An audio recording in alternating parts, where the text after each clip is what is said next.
Baik, assalamualaikum warahmatullahi wabarakatuh. Welcome back to my channel, di channel Project Kewarganegaraan.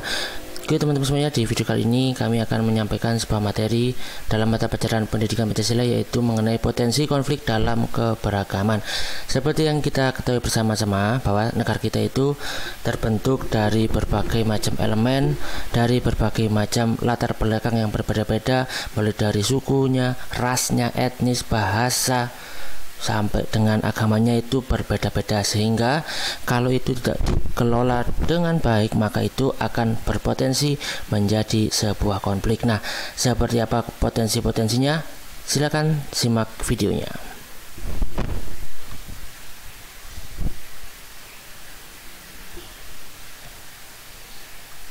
Oke, tadi ini adalah faktor-faktor yang menyebabkan konflik dalam keberagaman di masyarakat. Yang pertama, adanya perbedaan pandangan antar individu maupun antar kelompok, ya. Jadi ini sudah tentu menjadi potensi konflik. Kita tidak bisa membayangkan barangkali di kelas saja yang hanya terdiri dari beberapa siswa yang barangkali mungkin sama-sama rasnya dari suku Jawanya, barangkali dengan agama yang sama, itu pun mereka punya pandangan yang berbeda-beda. Kita nggak bisa membayangkan kalau itu dalam sebuah negara. Nah, tentunya juga akan sangat-sangat berpotensi menjadi konflik kalau tidak dikelola dengan baik. Yang kedua adalah adanya perbedaan kepentingan, adanya perbedaan latar belakang budaya, adanya perbedaan etnis, ras, dan agama dalam masyarakat.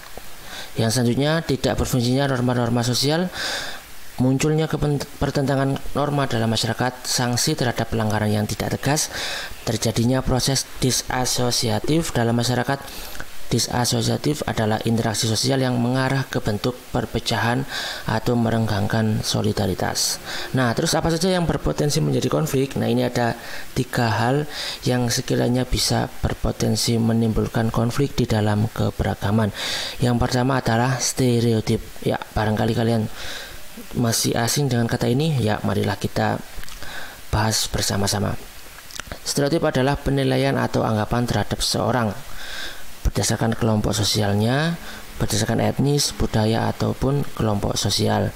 Ini dapat mencakup prasangka antar etnis atau ras dengan individu membuat kategori berdasarkan karakteristik perilaku orang lain, termasuk ras, jenis kelamin, kebangsaan, dan keterampilan berkomunikasinya. Jadi stereotip itu singkatnya adalah penilaian kita atau anggapan kita terhadap orang lain berdasarkan kelompok sosialnya.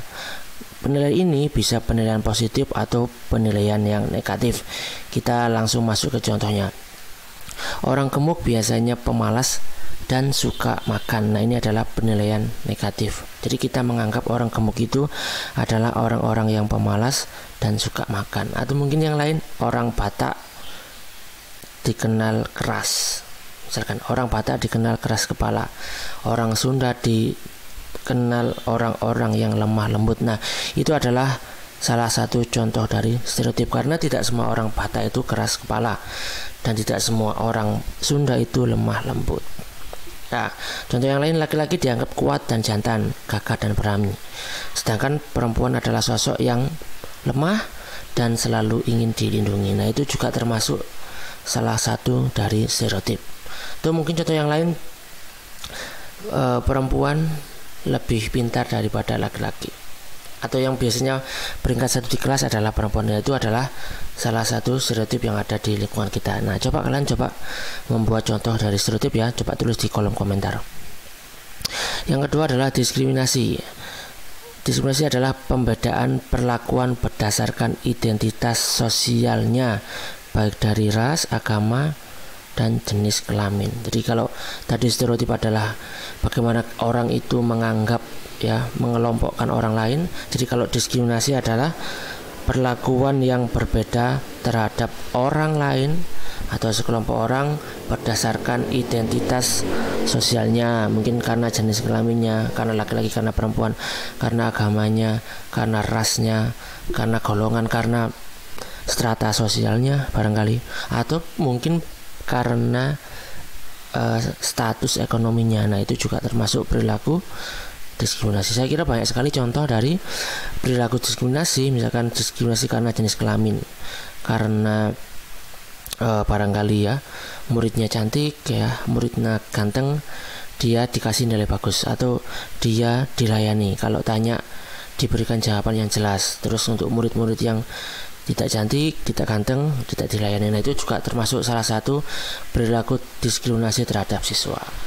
Atau mungkin contoh-contoh yang lain ya, saya kira banyak sekali. Barangkali diskriminasi terkait dengan agama karena dia minoritas gitu ya, kemudian gak ada yang mau berteman, nah itu juga salah satu contoh dari diskriminasi. Baik, yang selanjutnya adalah bullying ya.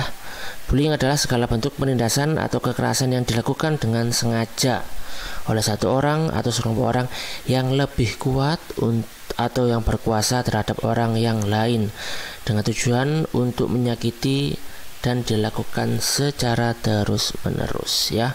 Jadi kalau kita lihat dari definisi bullying di sini adalah bentuk penindasan atau kekerasan.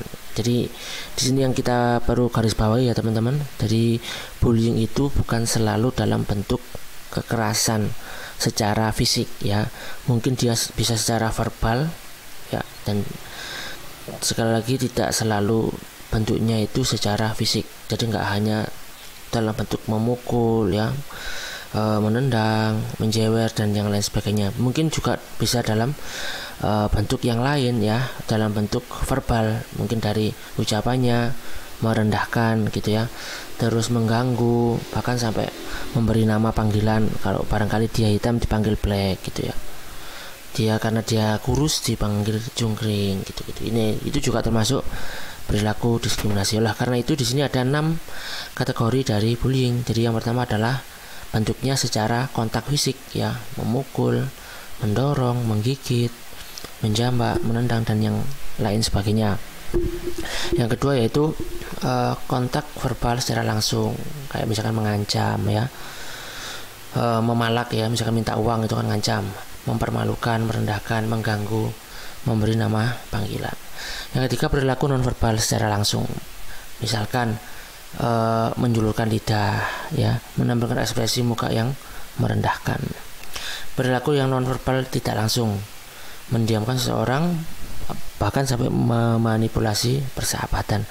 Yang kelima ada cyberbullying. Nah ini yang dilakukan barangkali menggunakan media elektronik ya, dilakukan di media sosial, misalkan menyebarkan video intimidasi, melakukan pencemaran nama baik di media sosial dan yang lain sebagainya.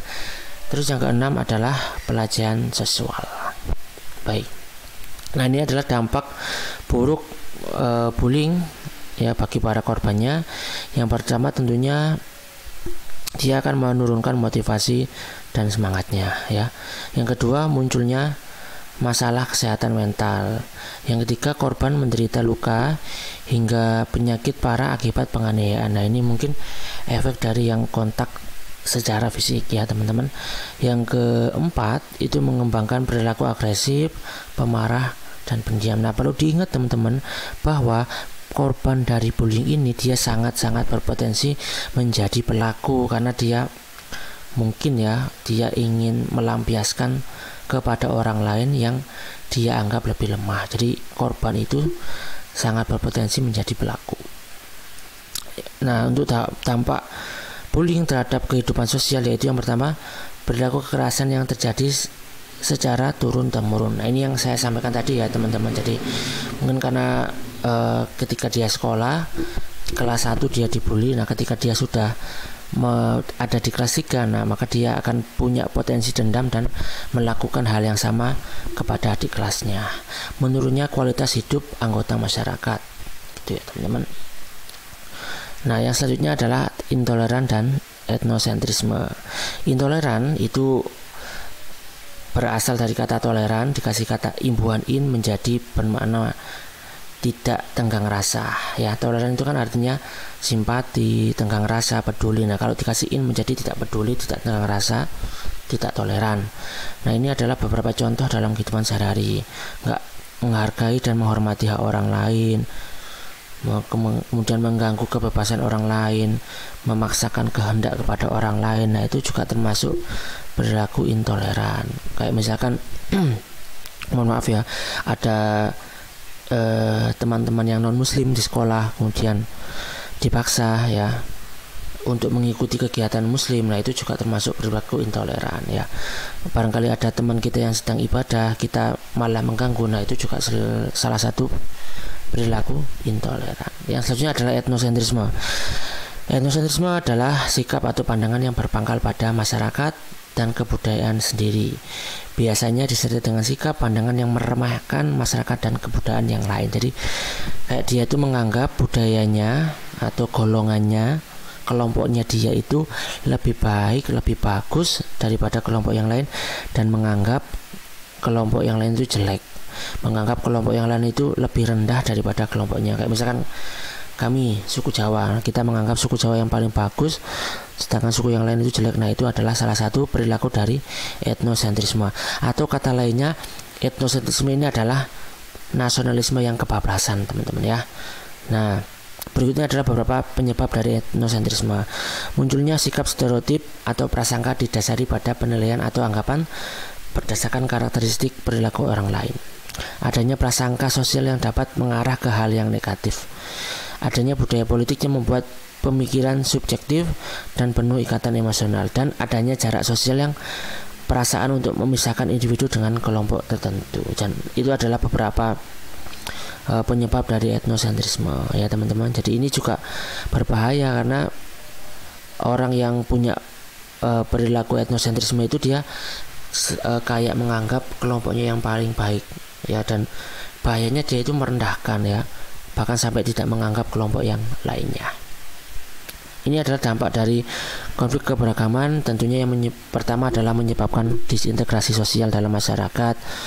Kalau itu misalkan secara fisik dapat menimbulkan kerusakan harta benda, bahkan sampai hilangnya nyawa ya.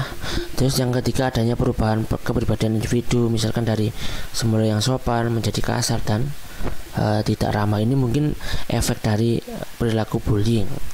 Kemudian munculnya dominasi sebuah kelompok, adanya perilaku balas dendam dan perpecahan dalam masyarakat, sampai adanya aksi kekerasan. Nah, itu tadi teman-teman ya, potensi-potensi dari konflik yang timbul karena keberagaman. Baik teman-teman, terima kasih telah menonton video ini. Kalau teman-teman suka, boleh di like, di komen, bahkan di share ya, biar semakin banyak yang tahu tentang video ini. Terima kasih telah menonton video ini. Kita bertemu lagi di konten kita yang selanjutnya.